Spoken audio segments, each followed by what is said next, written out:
આ માણસ કયા આખા રામચરિત માનસમાં એક વ્યક્તિ એવી નીકળી છે જેને રામજીને ખુલ્લું કહી દીધું, હું તમારા મર્મ જાણું. નહીતર આખા રામાયણમાં જ્યાં જોઈએ ત્યાં તુલસીદાસજીએ લખ્યું છે રામના મર્મ કોઈ જાણી ન શકે. બ્રહ્માદિ દેવતાઓ ન જાણી શકે, ઋષિમુનિઓ ન જાણી શકે. અરે 24 કલાક સાથે રહેનાર પંચવટીની અંદર લક્ષ્મણજી પણ જયારે સીતાજી અને રામે યુક્તિ કરી ત્યારે લક્ષ્મણ હું યહ મર્મ ન જાના.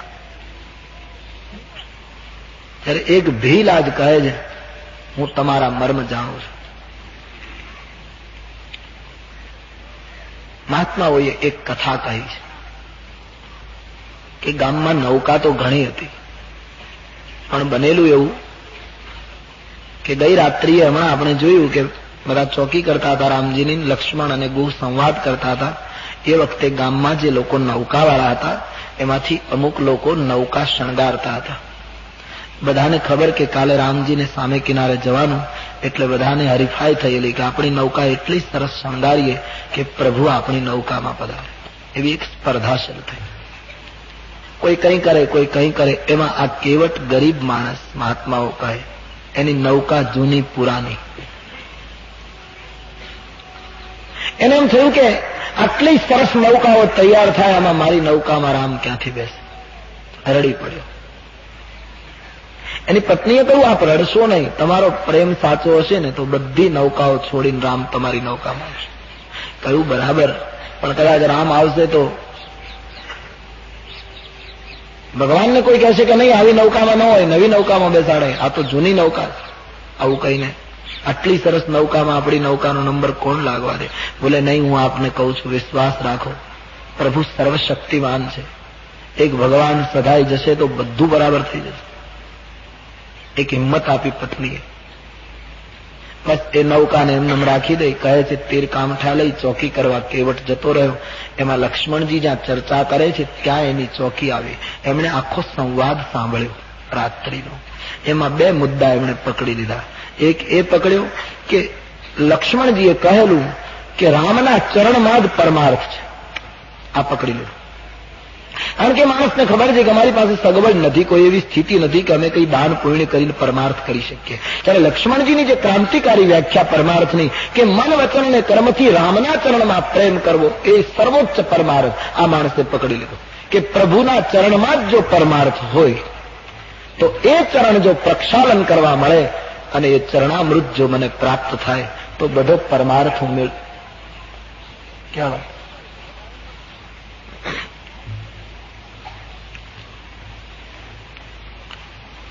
તો ભગવાનના ચરણમાં જો પરમાર્થ હોય તો એ ચરણ પ્રક્ષાલન કરવાનો મને અવસર પ્રાપ્ત થાય તો એ બધો જ પરમાર્થ મને મળે. બીજું, રામ બ્રહ્મ છે આ એને સાંભળ્યું એટલે કે રામનો મર્મ જાણી ગયો કે આ સાક્ષાત બ્રહ્મ છે. રામાયણનું એક પાત્ર એવું દેખાય છે કે જ્ઞાન, ભક્તિ અને કર્મ ત્રણેયમાં પૂર્ણ ઉતર્યું છે. આના જેટલું જ્ઞાન ભલે અને શાસ્ત્રો નથી આવડતા, પણ આના જેવો જ્ઞાની કોણ કહેવાય જે ઈશ્વરનો મર્મ જાણી ગયો? એના જેવો જ્ઞાની કોણ? શાસ્ત્રના મર્મ જાણે એ પંડિત વિદ્વાન કહેવાય, પણ ખુદ પરમાત્માનો મર્મ જે જાણી ગયો એના જેવો જ્ઞાની કોણ? એટલે જ્ઞાનમાં અમારો પૂરો ઉતર્યો છે. જેને સ્પષ્ટ કહ્યું હું તમારો મર્મ જાણું છું. પ્રભુના ચરણ પખાડ્યા એટલે ભક્તિમાં પણ પૂર્ણતા પામ્યો અને રામને નૌકામાં બેસાડીને સામે કિનારે લઈ ગયો એટલે કર્મના સિદ્ધાંતમાં પણ આ માણસ મોખરે ગયો. એક વ્યક્તિ રામાયણની એવી છે જેમાં જ્ઞાન, ભક્તિ અને કર્મ ત્રણેય શિખર ઉપર દેખાય છે. वैसे बिल्कुल कंगाल आदमी रहा देखने में. તો આ માણસે નક્કી કરી લીધું કે પ્રભુના ચરણમાં પરમાર્થ છે, આ ખુદ બ્રહ્મ છે. એટલે રામજીને કહે હું મર્મ જાણું છું. પણ આ માણસને વિચાર થયો કે પરમાત્માના ચરણ પખાડવાનું તો ત્યારે જ મળે જો મારી એકલાની નૌકા હોય. રામજીને બીજી નૌકા ન મળે તો જ હું ધાર્યું કરાવી શકું. હવે આટલી બધી નૌકા શણગારાય, એમાં મારી નૌકાનો મેળ ક્યાંથી બેસે? પણ એ માણસે બહુ સરસ યુક્તિ કરી. કહે છે સંતો કે ચર્ચા પૂરી થઈ અને ગુહરાજ જતા હતા ત્યારે કેવટે વંદન કર્યા. માલિક, હા આપ 1 વર્ષ પહેલા શિકાર કરવા નીકળેલા, આપને શિકાર નહોતો મળ્યો, હું લાકડાનો ભારો લઈને નીકળ્યો અને તમે મને કહ્યું મને તરસ લાગી છે, પાણી પીવડાવ. મેં તમને જળ પીવડાવ્યું ત્યારે તમે જળ પીને મને કહેલું માંગ. મેં કહેલું તમે માલિક છો, મારે શું માંગવાનું, સેવા કરવી મારો ધર્મ છે, કહે નહીં માંગ. ત્યારે મેં કહેલું યોગ્ય સમયે માંગીશ. આજે એ વચન માંગુ. ગો કહે આજ રામ આપણે ક્યાં મહેમાન છે, એકને બદલે બે માંગ. બોલે બે નહીં એક જ, અને તે પણ મારું પેલું ભૂતકાળનું માંગણું છે તે. હા બોલે માંગ. કહે તો એક વચન આપો. શું? હમણાં સૂર્યોદય થાય એ પહેલા તમે ગામના માલિક છો, તમારો હુકમ બધાએ પાળવો પડે છે, એટલે એક કામ કરો, ગામમાં ઢોલ પીટાવી દો અને જાહેરાત કરાવી દો કે આજ સૂર્યોદય થાય અને સૂર્યાસ્ત થાય ત્યાં સુધી ગંગાને કિનારે કેવટ સિવાય કોઈએ નૌકા લાવવાની મનાઈ છે. મહારાજ મારા સિવાય કોઈની નૌકા ના આવે એવું સાંજ સુધી કરી નાખો. સંતો એમ કહે છે ગુહરાજ વચનબદ્ધ થયા છે, જાહેરાત થઈ, જેની નૌકાઓ શણગારાયેલી હતી એ રહી ગઈ ના, એકલા કેવટની નૌકા આજ ગંગાને કિનારે. એટલે એ રામને કહે છે કે હું તમારો મર્મ જાણું છું અને મહારાજ તમને આજ બીજી નૌકા મળવાની નથી. સાંજ સુધી તો મળશે જ નહીં. આજનો દિવસ વળી રોકાવો ને આવતીકાલે કંઈક બીજું થાય તો ખબર નહીં, કે આજે સાંજ સુધી તમને નૌકા મળશે અને હું તમારો ભેદ જાણું. અને વંદન નથી કરતો એનું કારણ એ હતું કે કેવટને એમ થયું કે અત્યારથી વંદન કરું તો શરણાગત થઈ ગયો કહેવો, અને પછી રામ કહે કરવું પડે, પહેલા તો હું કહું એ બધું રામ પાસે કરાવી લઉં. તુલસીદાસજીએ તો બહુ દલીલો નથી લખી, બાકી લખ્યું છે કે કેવટે ભગવાનને કહ્યું મહારાજ આપને નૌકામાં જ બેસીને સામે કિનારે જવું હોય ને તો હું કહું એમ કરવું પડશે, બાકી નહીતર તમે એમ કરો આમ કિનારે કિનારે ચાલ્યા જાઓ, થોડે દૂર જશો તો ત્યાં ગંગાનું પાણી ઓછું છે, ત્યાંથી ચાલીને 3 જણા નીકળી જજો. બાકી નૌકામાં બેસવું હોય તો આ જ નૌકા છે. અને બીજું મહારાજ તમારે મારે પહેલો પરિચય છે, મને બીજી તમારી ખબર નથી, પણ એક વસ્તુની ચોક્કસ ખબર છે. રામજીએ કહ્યું શું? તમને તરતા નથી આવડતું. લક્ષ્મણજી અને સીતાજીએ રામજીની સામે જોયું, સરકાર એ ઠીક કહ રહા. કેવટે બહુ સરસ સ્પષ્ટતા કરી, મહારાજ હું જાણું છું આપને તરતા નથી આવડતું, આપને તો બીજાને તારતા જ આવડે છે, તમે પોતે તરી શકતા નથી. તમારે જયારે તરવું હોય ત્યારે કોઈ ભક્તનો આશ્રય લેવો પડે છે. અને તેથી મહારાજ જ્યાં સુધી મારી ઈચ્છા પૂરી નહીં થાય, મેં એમ સાંભળ્યું છે કે તમારી ચરણ કમલની રજમાં મનુષ્યત્વ પેદા કરવાની કોઈ મૂડી છે, અને એ તમારા ચરણની રજ શિલા ઉપર પડી. સુવત શિલા ભઈ નારી સુહાઈ, સુવત શિલા ભઈ નારી સુહાઈ, સુવત શિલા ભઈ નારી સુહાઈ, સુવત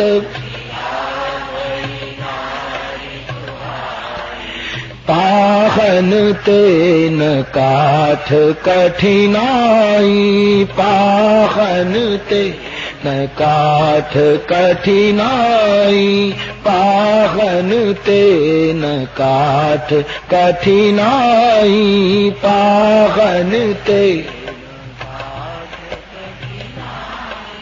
તરની મુનિ ઘરની હોઈ જાય, તરની મુનિ ઘરની હોઈ જાય, બાટ પરે મોરી નાવ ઉડાઈ, બાટ પરે બાટ પરે મોરી નાવ ઉડાઈ.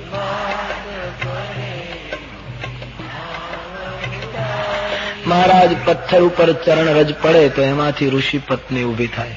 આ તો લાકડું છે, પથ્થર કરતા તો પોચું હોય લાકડું, અને એમાં આ તો ગંગાના પાણીમાં રહી રહીને વધારે પોચું થયેલું છે, વધારે નરમ થઈ ગયેલું છે, અને એમાં તમારી ચરણ રજ પડે અને આમાંથી જો ઋષિ પત્ની ઉભી થાય તો એક તો મહારાજ આજીવિકાનું સાધન તૂટે, ઘરમાં એક સંખ્યા વધે, અને એ પણ પાછી ઋષિ પત્ની, એ અમારી સાથે તો રહે નહીં, એ તો છૂટાછૂટમાં માને, એટલે એને જુદું મકાન બનાવવું પડે, એને સીધો સામગ્રી અમારે આપવો પડે, એમાં અમારી ભૂલ થાય તો એ શાપ આપે. મહારાજ મારે હાથે કરીને આ ખતરો ઉભો કરવો નથી, કારણ આ એક નૌકા દ્વારા હું મારા આખા પરિવારનું પાલન કરું છું. મારું આજીવિકાનું સાધન માત્ર નૌકા છે. હું આ સાધન સિવાય જીવનમાં બીજું કશું જાણતો નથી. ઉસકા એક ગર્ભિત અર્થ भी रहा. આ માણસે એમ કહ્યું કે નૌકામાં માણસને બેસાડીને સામે કિનારે પહોંચાડવા અથવા તો સામેથી લઈ આવવા આ સાધન સિવાય મને બીજું કશું આવડતું નથી. યાની કેવટ ભગવાનને એમ કહી રહ્યો છે કે મહારાજ, મેં લોકોને નૌકામાં બેસાડીને તારવાનું જ કામ કર્યું છે. મને લોકોને તારતા જ આવડે છે, મેં કોઈને ડૂબાડ્યા નથી. મેં સમાજની અંદર, જગતની અંદર મારા સ્વાર્થ માટે કોઈને ડૂબાડ્યા નથી, મેં બધાને તાર્યા છે પ્રભુ. માટે આપને એટલું જ કહેવાનું કે આપને ખરેખર સામે કિનારે જવું હોય તો જો પ્રભુ અવસી પાર, આપને ખરેખર સામે કિનારે જો જવાની ઈચ્છા હોય તો પદ પદ્મ પખારન કહો, તો તમે મને ચરણ કમળ ધોવાનું કહો. કેટલો મક્કમ માણસ હશે. એમણે રામને એમ કહ્યું કે ખરેખર સામે કિનારે તમારે જવું જોઈએ તો તમે ચરણ ધોવાનું મને કહો. હું તમારી પાસે ભીખ નહીં માંગુ કે તમે મને પગ ધોવા દો. તમારે સામેથી કહેવાનું કે ભાઈ પગ ધોઈ લે. બાકી હું હાથ જોડીને તમારી પાસે ભીખ માંગુ એવો કંગાળ, મહારાજ ભલે મારા કપડા નથી, ફાટેલા છે, પણ હું ભીખ નહીં માંગુ. કેટલી મસ્તી હશે આ માણસની, કેટલી ઊંચી ભક્તિ. પ્રભુને કહું તમારે સામેથી કહેવાનું. રામચરિત માનસના આધારે પગ મને ધોવા દો એ પંક્તિ અસંગત છે. ઠીક છે, ભજન છે, સારું પદ છે, આપણે ગાઈ લઈએ, એક વાત જુદી. બાકી કેવટ ભગવાનની પાસે પગ ધોવાની માંગણી કરે એવો માંગણી કરનારો આ ભક્ત નથી. એમણે રામને કહું તમે સામેથી કહો પગ ધોઈ લે, હું ભીખ નહીં માંગુ. માંગ્યું છે તમે, શરૂઆત માંગવાની તમે કરી, મારે માંગવાનું હોય નહીં, મારે તો દાતારી કરવાની છે. આપ સામેથી કહો પગ ધોઈ લે. હજુ અહીંયા સાંજ સુધી છું મહારાજ, તમે ત્રણેય જણા વિચાર કરી લો, વાતચીત કરી લો, પછી એવું લાગે એટલે કહો, એટલે પગ હું ધોઈ લઉં અને પછી આપને નૌકામાં બેસ. અને હા, એક બીજી પણ સ્પષ્ટતા કરી દઉં. કદાચ તમને એમ હોય કે નૌકામાં બેસાડ્યા પછી સામે કિનારે લઈને એમ કહેશે કે સામાન્ય માણસ આટલા પૈસા આપે, તમારે આટલી ઉતરાય આપવી પડશે, અને પછી તમને ઉતરાય આપવાની મુશ્કેલી હોય તો હું તમને પ્રથમ સ્પષ્ટતા કરી દઉં, ઉતરાયનો એક પૈસો નહીં લઉં. મારે આપની ઉતરાય લેવી નથી મારે, કારણ કે મને ખબર છે કે તમે ઉતરાય ચૂકવી શકો એવું કઈ માએ તમારી પાસે કઈ રહેવા દીધું નથી. તમે વલકલ પહેરીને આવ્યા છો. અને બીજું કારણ એ મહારાજ, ઉતરાય ચૂકવવાની સગવડ તમારી પાસે હોય તો તમે મારી પાસે નૌકા માંગો નહીં, તો તમે હુકમ કરો કે નૌકા તારે જે લેવું એ લે, અમને બેસાડી દે. પણ તમે માંગણી કરી એનો અર્થ ઉતરાય ચૂકવવાની તમારી પાસે સગવડ નથી. અને ત્રીજું, મહારાજ હું ઉતરાય નહીં લઉં, કારણ કે અમે બધાના પૈસા લઈએ છીએ, પણ ઉદાસીન વેશમાં જે લોકો આવે, મહાત્માના મુનિના વેશમાં જે આવે, એના પૈસા અમે લેતા નથી. આ અમારો પરમાર્થ છે. 7-8 ફેરા ગ્રહસ્થોના બધા માણસોના કરીએ, એની ઉતરાય લઈએ, પણ પછી વળી કોઈ મહાત્મા આવી જાય, કોઈ ઉદાસી આવે, એને એમને ફેરો કરાવી દઈએ, એટલે અમારે એટલું સત્કારીએ. અમે મહાત્માઓના પૈસા લેતા નથી, એટલે હું ઉતરાય નહીં લઉં. ખાલી તમારે મને પગ ધોવાનું સામેથી કહેવાનું, પદ કમલ ધોઈ ચઢાઈ નાવન નાથ ઉતરાઈ ચાહો મોહી રામ રાઉરી આન દશરથ સપથ સબ સાચિત કહો પદ કમલ ધોઈ ચઢાઈ નાથ ઉતરાઈ. મહારાજ ચરણ કમલ ધોવાની આપ મંજૂરી આપો, નૌકામાં બેસાડીને સામે કિનારે ઉતારી દઉં, ઉતરાઈનો પૈસો નહીં લઉં, અને મારા વચન ઉપર વિશ્વાસ ન આવતો હોય તો મને તમારા સોગંદ અને તમારા પિતા દશરથજીના સોગંદનું પૈસો નહીં લઉં. રામના અને દશરથજીના સોગંદ જયારે બોલ્યો છે ત્યારે લક્ષ્મણજીથી સહન ન થયું. લક્ષ્મણજીનો ઉગ્ર સ્વભાવ, એકદમ નેત્રો લાલ થઈ ગયા કે તારી આ હિંમત, તું ક્યારનો રામજીની સામે ચર્ચા કરે કે તમને તરતા નથી આવડતું, તમે માંગણી કરી છે ને તમારી પાસે ઉતરાઈ ચૂકવવા જેવું કઈ છે નહીં, તમારે સામેથી પગ ધોવાનું કહેવું પડશે ને, ક્યારના અમે સહન કરીએ છીએ, ત્યાં સુધી વાંધો નહીં, પણ તું રામના અને પિતાના સોગંદ. લક્ષ્મણજી એકદમ ગુસ્સે થયા છે. એના ભાથામાંથી લક્ષ્મણે કેવટને મારવા માટે તીર ખેંચ્યું છે. કોણા ભાગનું તીર લક્ષ્મણના ભાથામાંથી બહાર નીકળી ગયું, અને કેવટે જોયું કે નાના ભાઈનો મગજ જરા તેજ લાગે, પણ બહુ મોટો વ્યંગ કર્યો. મહારાજ, મેં તમારી સાથે થોડી ચર્ચા કરી એટલે તમારા ભાઈ ગુસ્સે થયા છે અને એમણે મને મારવા માટે તીર ખેંચ્યું છે, મહારાજ એક વાત કહું, શું? એક બાજુથી માંગણી કરવી ને બીજી બાજુથી હથિયારો દેખાડવા, આ ક્યાંનો ન્યાય છે? મહારાજ માંગણી કરે અને હથિયારો ન દેખાડે, આ તો માંગવું નહોતું. ભયંકર રીતે ભગવાનને પકડ્યા. અને મહારાજ, તમારા ભાઈ કદાચ બાણ મને છોડે અને મારું મૃત્યુ કરે તો હું કઈ ગભરાઈ જઈશ? તમારા ભાઈ જો મને આ પ્રસંગે મારે ને મહારાજ, તો મારા માટે મોટામાં મોટો ફાયદો શું? કે જન્મ જન્મ સુધી મહાત્માઓ યત્ન કરે તો એ અંતે તમારા દર્શન ન થાય. એના બદલે સીતારામજી તમે ઉભા હો ને મારું મૃત્યુ તમારા ચરણમાં થાય. બીજું, મરતી વખતે માણસના મુખમાં એક ગંગાનું ટીપું પડે તો માનવીની પેઢીઓ તરે. આજ હું ગંગાને કિનારે મરું, એ મારો બીજો ફાયદો. અને મહારાજ, બધા કરતા મોટો ફાયદો એ કે જો તમારા ભાઈ બાણ મારે ને મારું મૃત્યુ થાય તો પછી મારી પત્ની ને મારું કુટુંબ ને બધા રડતા રડતા આવશે. તમારો સ્વભાવ જરા કોમળ છે એટલે બધા રુદન કરતા હશે, એટલે તમને દયા આવશે. અને દયાને આધીન થઈને બધાને રાજી કરવા માટે મારી સ્મશાન યાત્રામાં તમારે હાજરી આપવી પડશે. મારા અગ્નિ સંસ્કાર સુધી તમારે રોકાવું પડશે. લક્ષ્મણજીએ જે તીર ખેંચ્યું હતું એ પાછું ભાથામાં મૂકી દીધું. લક્ષ્મણજીને થયું આને મારવા જેવું નથી, નહીતર આની નનામી ક્યાંક અમારે ઉપાડવી પડશે. અને બીજું કઈ નહીં, ઉત્તર એનો અગ્નિ સંસ્કાર અમારે કરવો પડશે. અને અગ્નિ સંસ્કાર કર્યા પછી ભીલો એમ કહે છે કે કોઈ બ્રાહ્મણો કે ઋષિઓ તો અમારા ગામમાં આવતા નથી ને એ તો કઈ ક્રિયા કરાવતા નથી, હવે ઉત્તર ક્રિયા તમે કરાવીને જાઓ. એટલા માટે લક્ષ્મણને થયું અહીં જ રોકાઈ રહેવું પડશે. લક્ષ્મણજીએ બાણ પાછું ભાથામાં મૂક્યું. લક્ષ્મણ શેષ નારાયણનો અવતાર છે. શેષનાગ, નાગ એ કાળનું સ્વરૂપ છે. તુલસીદાસજી કહે ભક્તિ એનું નામ જે કાળના બાણને પાછું હટાવે. કાળથી પણ જે ન ડરે એ માણસ ભક્તિ કરી શકે. કેટલો શુરવીર હશે અંદરનો કે લક્ષ્મણજીનું ભાથામાંથી નીકળેલું બાણ પાછું મુકાવી દીધું છે. મારું તીર મારગી લખન, બારું તીર મારગી લખન પે, જબ લગી ન પાઈ પખારી ગો, તો લગીન તુલસીદાસ નાથ, કૃપાલુ પાર ઉતારી ગો, પદ કમલ ધોઈ ચઢાઈ નાથ, નાવ ઉતરા ઈ ચગો.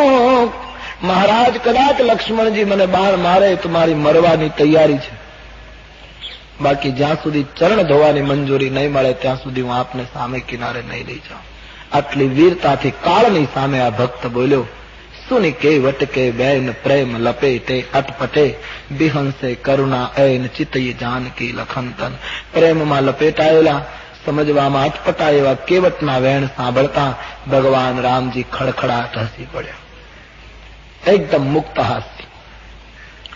ભગવાન હસ્યા સીતા અને લક્ષ્મણની સામે જોઈને. કેવટનું નિવેદન સાંભળ્યા પછી ભગવાન હસ્યા. સંતો નિર્ણય આપે છે કે ભગવાન હસ્યા એનું કારણ શું, અને સીતા અને લક્ષ્મણની સામે જોઈને શું કામ હસ્યા? એક સંત કહે ભગવાન સીતાજીની સામે જોઈને એટલા માટે હસ્યા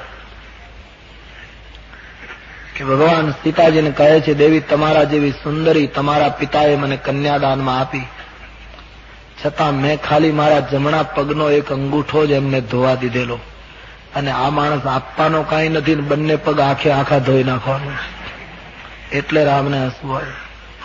અથવા તો એક સંત કહે નહીં, લક્ષ્મણજીની સામે જોઈને રામ હસ્યા હતા. લક્ષ્મણજીને બચપણમાં એવી ટેવ હતી, રામજી જે પારણામાં સૂવે એ જ પારણામાં સાથે સૂવું. જો લક્ષ્મણજીને જુદા સુવાડવામાં આવે તો આખા ઘરને એ જગાડે, ખૂબ તકરાર કરે, ખૂબ રડે.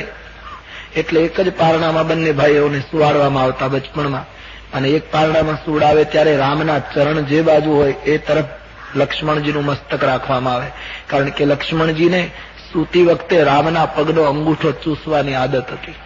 ભગવાનનો અંગૂઠો ચૂસે તો જ નિદ્રા આવે. જે દિવસે અંગૂઠો ન મળે ત્યારે આખી રાત બધાને જગાડે.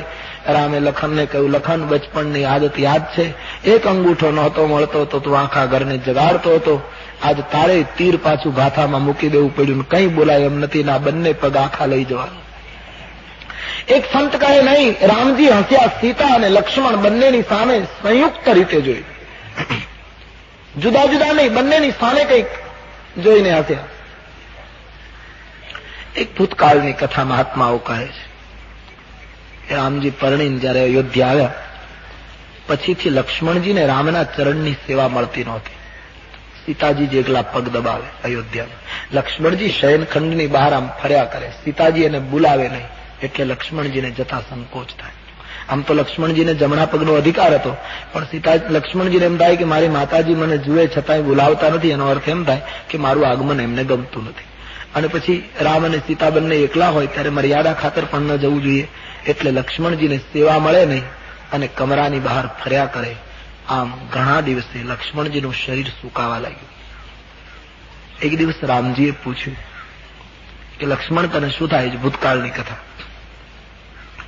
બોલે મહારાજ કેટલા દિવસ થયા મને આપના ચરણની સેવા મળી છે. પ્રભુ આપના ચરણની સેવા ન મળે તો મારા જીવનનો શું અર્થ? મારે જીવવું શું કામ?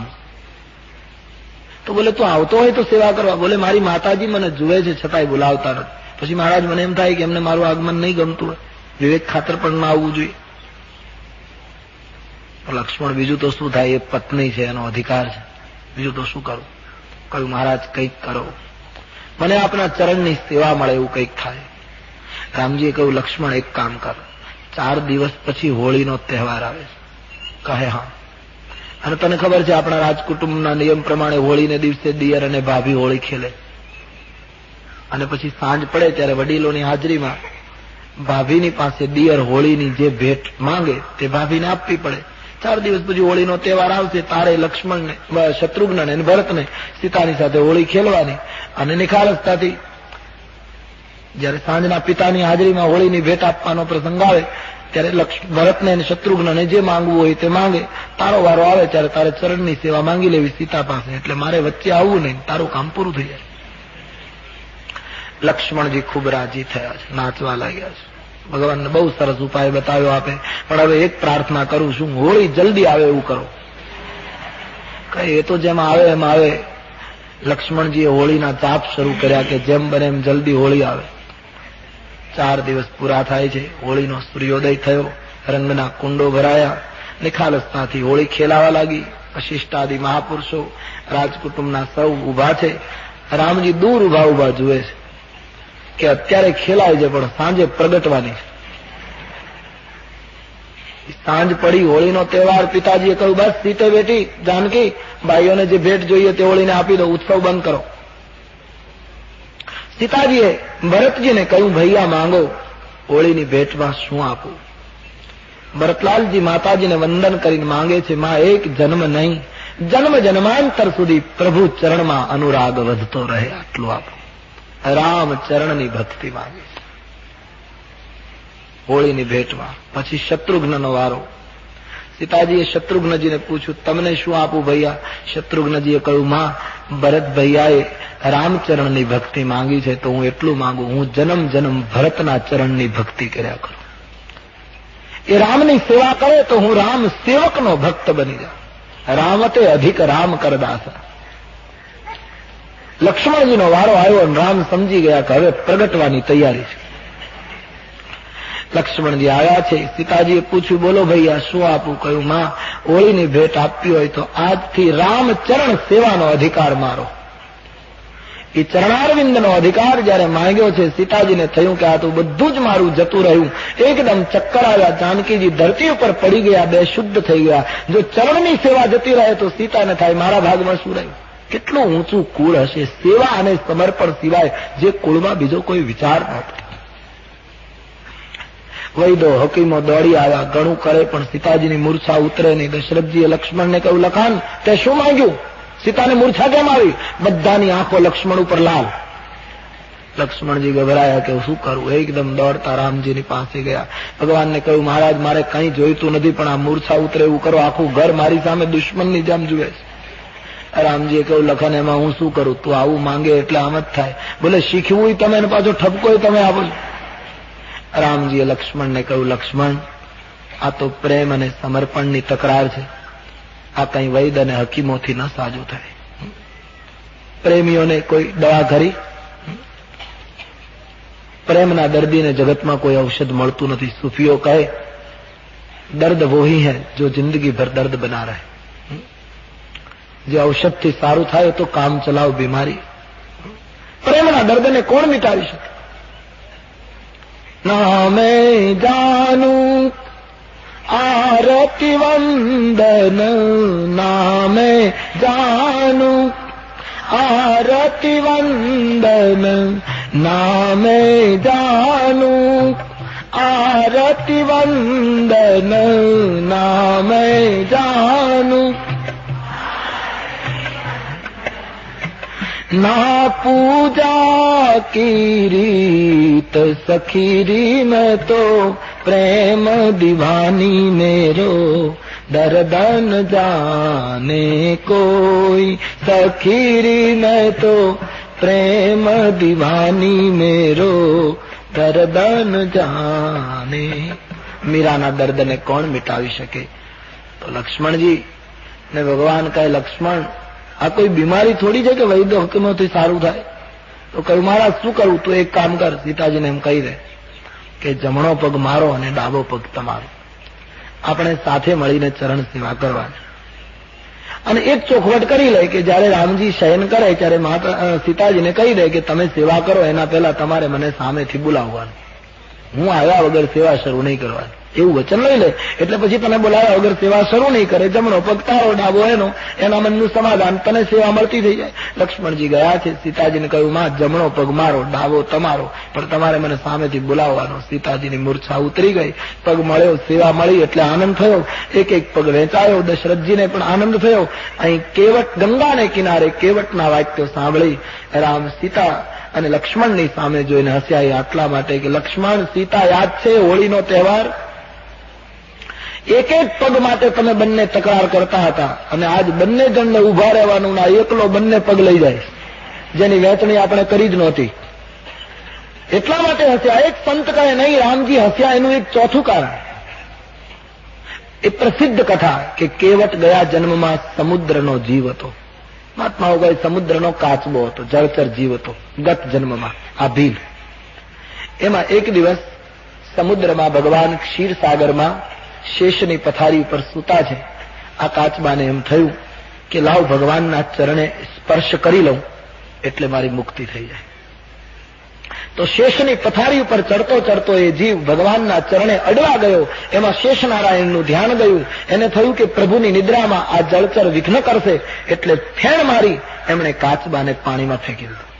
બીજી વાર એમણે પ્રયાસ કર્યો, બીજી વાર ફેણ ફટકારી પાણીમાં નાખ્યો. ત્રીજી વાર પ્રયાસ કરવા ગયો, જોરથી શેષ ભગવાને એને ફેણ મારી.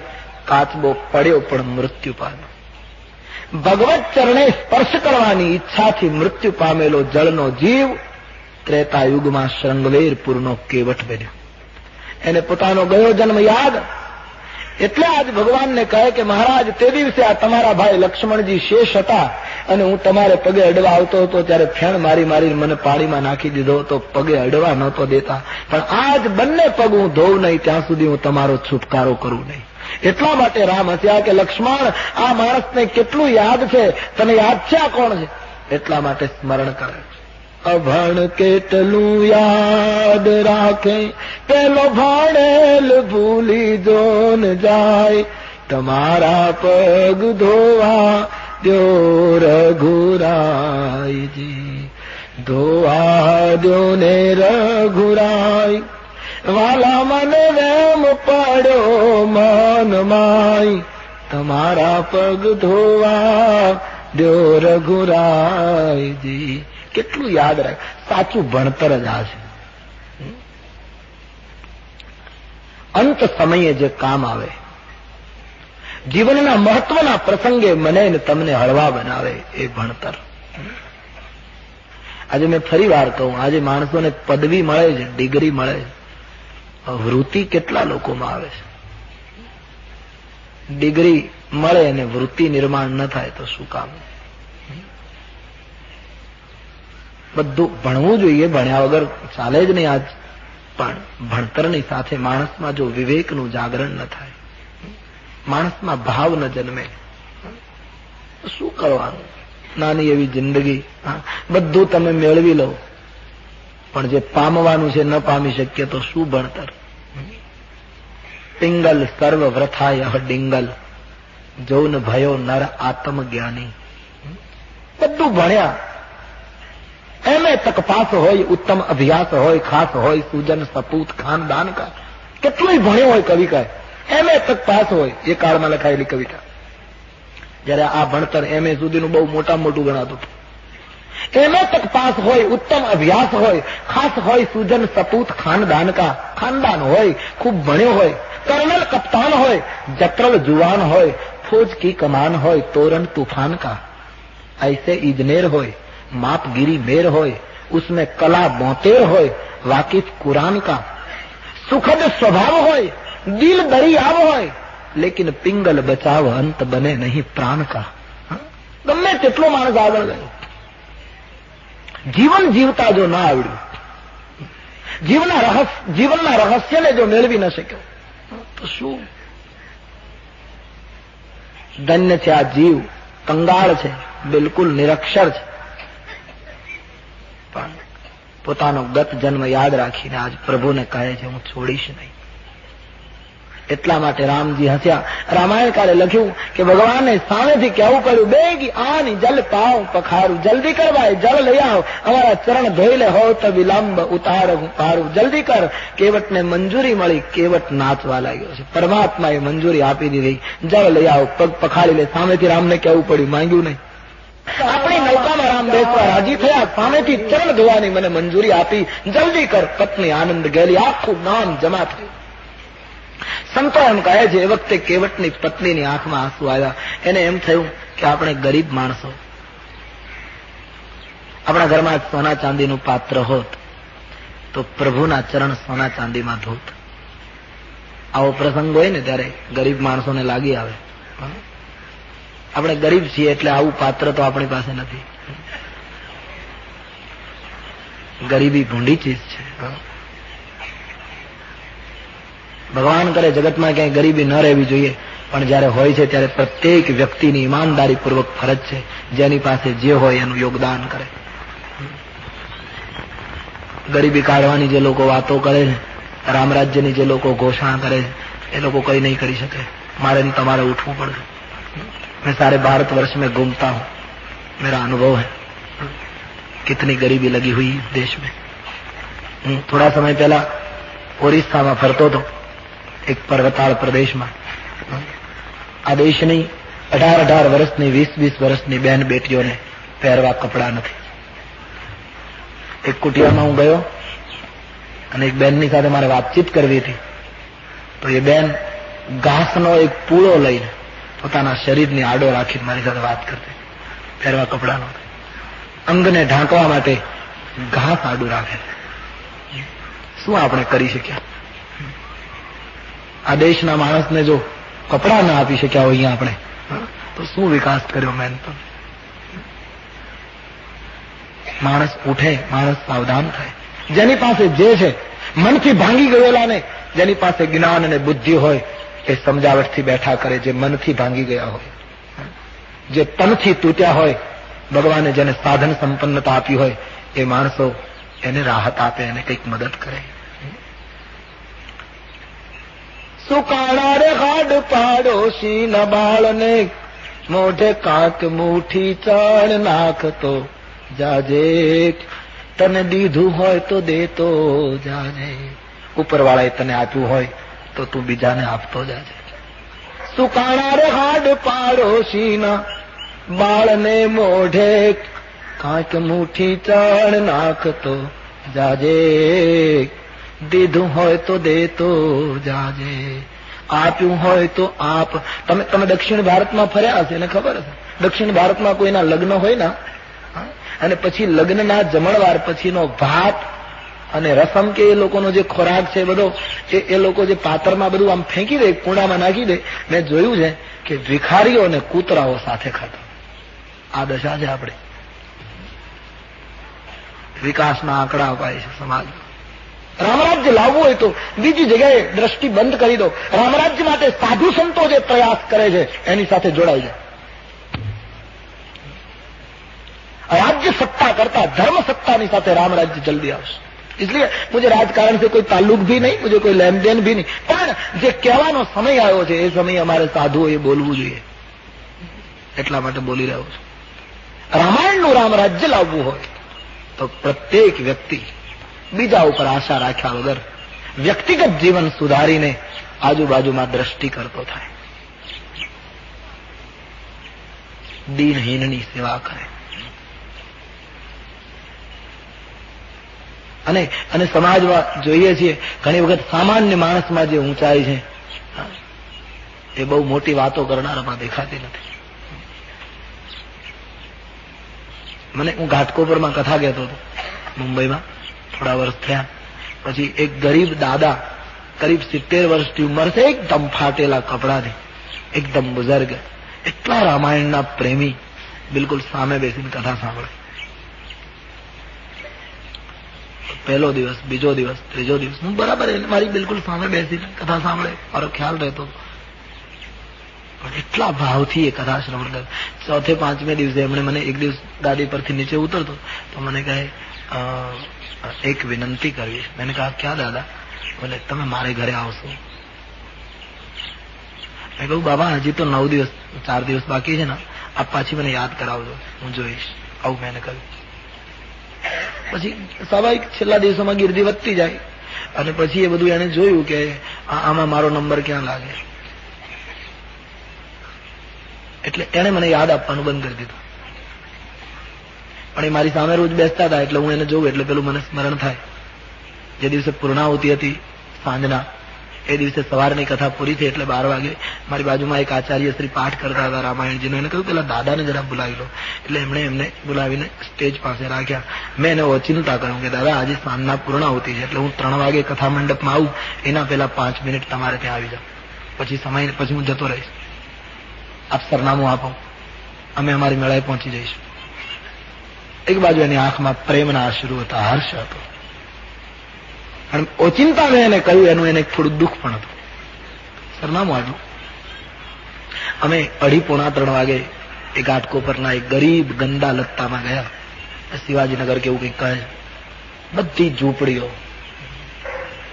એકલો આ બુઝર્ગ વિધુર પુરુષ એક નાની એવી ઝૂંપડીમાં, એક પાણીનું માટલું, એક નાનો એવો ચૂલો, એકાદ 2 થાળી, એકાદ પ્યાલો, એક ફાટેલી ચારપાઈ તૂટેલી, એના ઉપર એકાદ ગોદડું કઈ એવું, અને બિલકુલ કંગાળ દશા. પગ મૂકતા આપણી આંખ ભીંજાઈ જાય. અમે અંદર ગયા. એ માણસને શું કરવું એની કઈ ખ્યાલ નહીં, શું કરવું. અમે એના ખાટલા ઉપર બેઠા. મેં કહ્યું દાદા બીજું કઈ કરવાનું નથી, આપ, હું અહીંયા આવી ગયો, મેં આ પાડી હતી એટલે આપ થોડું જળ આપી દો કાં તો કઈક. એને 2-3 એલચીના દાણા કાઢે. અમે એલચી લીધી. મેં કહ્યું તમે પછી મારી સાથે ગાડીમાં બેસી જજો કથાસ્થાન સુધી. करीब मैं न भूलता हूं तो 7-8 साल हो गई. एमणे एक चींथड़ी में 1 રૂપિયો રોકડો बांधेलो ए छोड़्यो. जયારે जયારે प्रसंग कहूं छुं त्यारे माणस मारी सामे देखातो होय. ए રૂપિયો एमणे पगमां मूक्यो, भेट धरी अने रड़ी पड्यो. मैं कहूं दादा तमारे कई आपवानुं न होय, तमारे तो आशीर्वाद आपवानो होय. પણ બહુ રડી પડ્યા એ વડીલ. મેં કહ્યું દાદા કઈ તમને મુશ્કેલી હોય તો હું કથાના આયોજકોને કહું આપને કઈ મદદ કરે, કઈ થઈ શકે એવું હોય તો. બોલે ના. તો મેં કીધું શું કામ આપ રડો છો, આપનો ભાવને બોલે નહીં બાપુ એક દુઃખ છે. શું?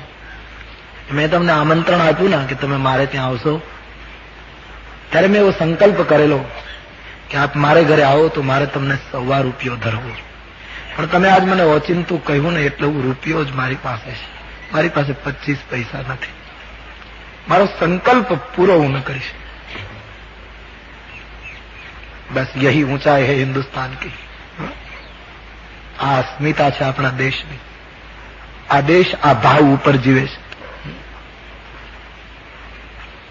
કેટલો કેટલો ઉદાત્ત વિચાર લઈને એ બુઝર્ગે कथा સાંભળી. कितनी महानता है मानस. मैं सतत घूमता रहता हूँ, इसलिए ऐसे अनुभव जब जब होते हैं तब मैं देखता हूँ कि आ देश अंदर थी કેટલો કેટલો महान. बाकी जो बातों करे છે એ લોકોના જીવન સાવ ખાલી પડ્યા છે, લુખા પડ્યા છે, ભીતર कुछ नहीं. अस्मिता तो है कुटियाओं में. અને એટલા માટે અમારો રામ 14 સાલ સુધી કુટિયાવાસીઓની સાથે વેદ વચન મુનિ મન યગમ તે પ્રભુ કરુણા એન વચન કીરા. કિતને મેં આપકો મિસાલ દઉં.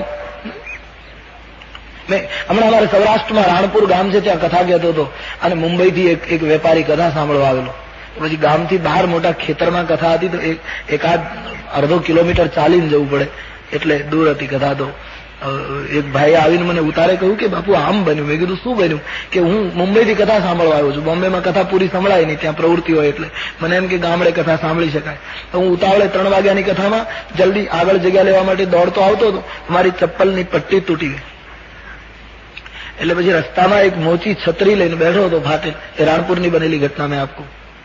એની પાસે મેં મારી ચંપલ આપીને કહ્યું દાદા જલ્દી સાંધી આપો ને, કથામાં મોડું થાય. પછી દાદાએ સાંધી આપી. અને પછી એવું મુંબઈ વાળાને રૂપિયો આપવો શું મોટી વાત, એટલે એકદમ રૂપિયો પેલા મોચીને આપ્યો. તો પેલા મોચીએ કહ્યું તમે ક્યાંથી આવો? પછી એ માણસ મને કહી ગયો કે આવું બન્યું, એ મુંબઈનો ગ્રાહક. તો કહ્યું કે હું મુંબઈથી આવું છું દાદા, કથા સાંભળવા આવ્યા છું. ત્યાં મુંબઈથી છે કે અહીંયા કથા સાંભળવા? બોલે હા, પૂરી કથા સાંભળવી હતી એટલે અહીંયા આવ્યું. અને કહે છે કે પછી સાંભળતા મોચી રડી પડ્યો. કેમ? બોલે 1 વર્ષ પહેલાથી અમારા ગામમાં જાહેરાત હતી કથા થવાની છે, કથા થવાની. કેટલી ઉમ્મીદ હતી કે આખી કથા હું પણ સાંભળીશ, પણ શેઠજી હું ગરીબ છું, મજૂરી ન કરું તો બાળકો ભૂખ્યા રહે, કથામાં કેમ આવું? 4 બાળકો છે, પત્ની છે. આમ ટાંકા ટેવા કરું બજારમાં બેસીને, ક્યારે 2-5 રૂપિયા મળે એમાંથી દાણા અનાજ લઉં છું. આજે ગામના પાદરમાં ગંગા આવી ત્યારે અમે ગરીબ લોકો સાંભળી શકતા નથી. પણ એક વસ્તુ આપને કહું શેઠજી, શું કે હું કથા સાંભળી નથી શકતો, પણ મુંબઈથી કથા સાંભળવા આવ્યા હોય અને કથાના મંડપે જતી વખતે એના ચંપલની પટ્ટી તૂટે તો એના પૈસા લઉં તો મારી સંસ્કૃતિને કલંક લાગે. હું રૂપિયો નહીં લઉં. એ માણસે રૂપિયો પાછો ફેંકી દીધો. આ અસ્મિતા છે આ દેશની, આ ગૌરવ છે આ દેશ. એ નાની નાની વાતો ભારત નિર્માણ કરે છે. મારો કહેવાનો મૂળ આશય છે, જયારે આવી પરિસ્થિતિ આપણા સમાજમાં રહેલી છે ત્યારે જેની પાસે જે હોય એનું યોગદાન કરે. સમયને સાચવી લેજો. કાળ કોઈની રાહ જોતો નથી. આજ સમય છે, કાલ ક્યાં હો ક્યાં પતા. તનથી મનથી ભાંગી ગયા હોય અને બેઠા કરો. આ આજના કાળની જરૂરત છે. અને એ પણ કોઈ ઉપકાર કરીએ છીએ એમ નહીં, ઈશ્વરે મને આપ્યું છે, મારી ફરજ થઈ જાય. કાયમ દિવસ નથી રહેતો, રાત તૈયાર ઉભી છે. દિવસના અજવાળામાં કુછ કર લો, કુછ કર લો. કરેલું મારું તમારું છે, બાકી બધું જતું રહે. આવા પ્રસંગોએ ગરીબીમાં પડેલા લોકોને અસર થાય છે. કેવટની પત્નીને થયું આજ સોના ચાંદીનું પાત્ર હોત તો પ્રભુના ચરણે માંગો, પણ આપણે ગરીબ છીએ, રોને લગી. પતિને કહેવા લાગી એક તાંબાનું પાત્ર છે લઈ લઉં. એનો પતિ કહે નહીં, તું એવી ચિંતા નહીં કર, પાત્ર મારી પાસે છે. અરે બોલે કે કયું પાત્ર? બોલે મારી નૌકામાં લાકડાની જે કાથરોડ છે ને, પાણી ભરાય ત્યારે ઉલેચવા માટે, એમાં કયું કે લાકડામાં પ્રભુના ચરણ ધોવાય? કેવટે બહુ સરસ જવાબ આપ્યો કે સાંભળ, પ્રભુના ચરણ ધોવા માટે પાત્રની જરૂર નથી, પાત્રતાની જરૂર છે. તમે કયું પાત્ર વાપરો છો એની જરૂર નથી, તમારી પાત્રતા કેવી છે એની જરૂર છે. દુર્યોધન કો મેવા ત્યાગ્યો, સાગ વિદુર ઘર પાઈ, સબસે ઊંચી પ્રેમ સગાઈ.